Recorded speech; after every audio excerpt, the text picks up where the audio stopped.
In the spring of 2004, I traveled to the rural town of Morazan, Honduras to facilitate a photovoice project, a research method that provides individuals with cameras as a mechanism to document their knowledge and to discuss important aspects of their daily life.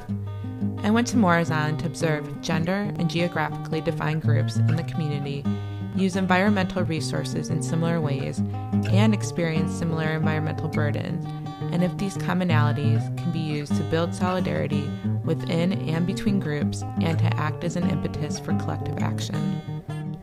I spent my days at the local health center listening to pregnant women tell accounts of absent husbands gone to Texas or uncertainty about how one contracted HIV by only ever having sex with one's husband. Bernadera Rodriguez, Pavon. These are my parents. I took a photo of them as a memory because they are old and are sick. As my research progressed, a rich story began to emerge concerning gendered environmental rights and responsibilities, the environmental connectedness of communities, and how the changing economy had affected both material and natural resource availability and public health.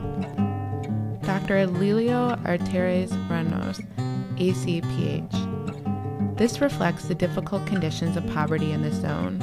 In the background, there is a school like a ray of hope, like an expression that there is a future that could be better for the next generation.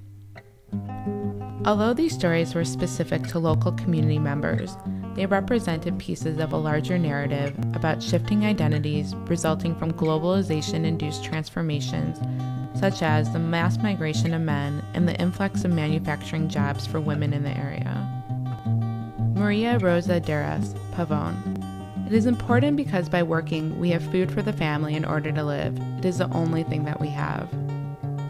Morazan had been transformed by capital.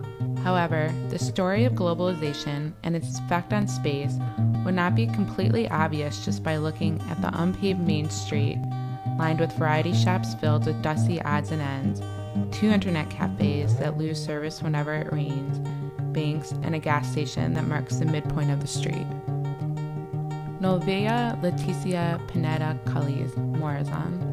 Deforestation, burning of the trees. It's important because now there is less water in the community.